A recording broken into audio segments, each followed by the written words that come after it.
Sebelum menonton, jangan lupa like, subscribe, dan tekan tombol lonceng. Selamat menyaksikan. Putri Pariwisata Indonesia 2022 Tania Saputra mendapat wejangan dari Wakil Gubernur Bali Cokorda Oka Arta Ardana saat Tania bertemu dengan orang nomor 2 di Bali itu beberapa waktu lalu.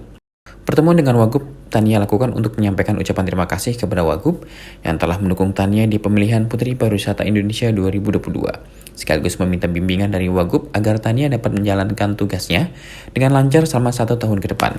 Dalam pertemuan ini, Tania didampingi perwakilan dari Dinas Pariwisata Provinsi Bali.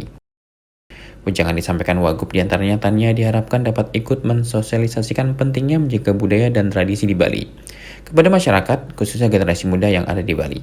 Menjaga budaya dan tradisi merupakan keharusan bagi masyarakat Bali agar Bali tidak terkontaminasi dengan budaya luar.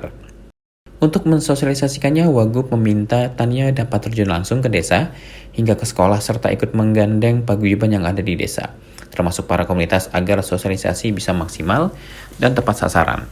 Selain desa, kota besar menjadi pusat kunjungan wisatawan juga ikut diperhatikan oleh Tania. Wanita cantik yang berprofesi sebagai dokter ini mengatakan kota besar sangat riskan disusupi budaya asing. Karena itu generasi muda yang ada di kota besar harus memiliki benteng yang kuat untuk tetap mempertahankan kebudayaan lokal meski kencangnya disrupsi budaya asing. Menurut Tania, masyarakat Bali selalu menyambut baik kedatangan wisatawan, baik wisatawan Nusantara maupun wisatawan mancanegara. Kunjungan wisatawan ini merupakan salah satu sektor yang diandalkan untuk menggerakkan perekonomian masyarakat. Namun di balik itu, masyarakat Bali harus tetap kokoh dalam menjaga budaya, adat istiadat dan tradisi yang ada di Bali. Kemarin kalau Pak Wagub itu secara spesifik sempat bilang kalau misalnya memang bisa, itu untuk pergi ke daerah-daerah, untuk pergi ke pelosok-pelosok gitu ya di Bali, ke desa-desa di Bali, ke sekolah-sekolahannya melalui banjar-banjarnya. Jadi kalau di Bali itu kan ada ya kita punya seperti bagian terkecil lah, kayak kalau di Jakarta mungkin RT gitu ya. Nah di sini tuh banjar-banjarnya gitu. Nah melalui banjar-banjar ini ada kelompok pemuda-pemudanya. Jadi untuk bisa menyampaikan secara langsung ke sana tentang kebudayaan, tentang bagaimana kita harus mencintai kebudayaan kita gitu.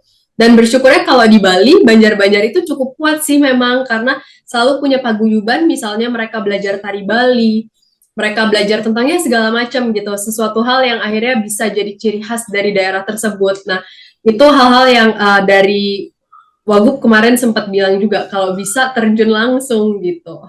Iya betul, bahwa di Bali ini sebenarnya sudah sangat kuat gitu ya. Nah, cuman yang Tania mungkin bisa perhatikan, nah kuatnya ini sebetulnya tergantung dari wilayah juga gitu, tergantung dari daerah.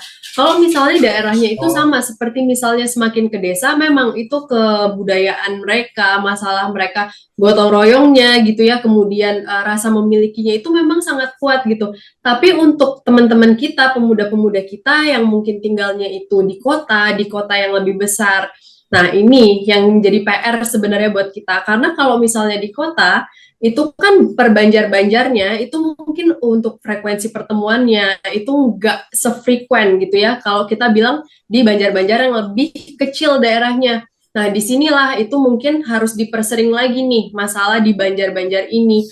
Terus masalah mengenai misalnya yang tadi paguyuban di Banjar, bagaimana mereka berlatih untuk menari, bagaimana mereka belajar untuk membuat bantennya. Nah, itu kan semua sebenarnya dari komunitas gitu. Tapi kalau misalnya di kota-kota yang lebih besar, sekolahnya internasional, banyak yang berbahasa Inggris gitu ya, terlebih daripada bahasa Indonesia dan bahasa Balinya sendiri. Nah, ini jadi satu PR nih sebenarnya di kota-kota yang maksudnya lebih besar dan lebih ramai. Di tempat-tempat yang mana orang-orangnya ini udah lebih banyak campurannya. Nah, disinilah yang menurut Tania ya mungkin jadi satu peluang untuk kita bisa tingkatkan lagi nih masalah kekuatan terhadap kebudayaannya. Tapi memang Tania setuju sih kalau misalnya di desa-desa yang lebih kecil, kayak sekarang kan Tania tinggalnya di Gianyar ya, itu termasuk desa-desanya memang lebih kecil, itu memang sih kalau Tania perhatikan memang sudah sangat kuat gitu ya, bagaimana itu mengakar banget sih untuk kebudayaannya. Cuman kalau misalnya di tempat-tempat yang lebih besar, kota-kota yang lebih besar gitu ya, kayak misalnya di Denpasar, nah itu ya hiruk pikuknya udah mulai tuh dia tercampur dengan kehidupan-kehidupan luar. Nah, ya itu yang menjadi PR gitu ya sebenarnya. Justru itu sih sebetulnya sasaran-sasarannya gitu. Kita harus bisa mempromosikan lagi lah. Bukan mempromosikan ya, tapi mengayomi gitu. Jadi biar lebih kuat dengan apa yang mereka punya seperti itu. Selain itu, Tania juga diminta untuk ikut mempromosikan kegiatan pariwisata yang ada di Bali. Terkait hal itu, Wagub meminta Dinas Pariwisata Provinsi Bali ikut melibatkan Tania di setiap kegiatan pariwisata. Kehadiran Tania dapat membantu untuk mempromosikan kegiatan yang akan dilangsungkan sehingga dapat menarik lebih banyak lagi wisatawan yang datang. Mengingat Tania merupakan seorang putri pariwisata Indonesia yang notabene adalah duta pariwisata yang memiliki follower yang tidak sedikit. Tim Elchen Media melaporkan.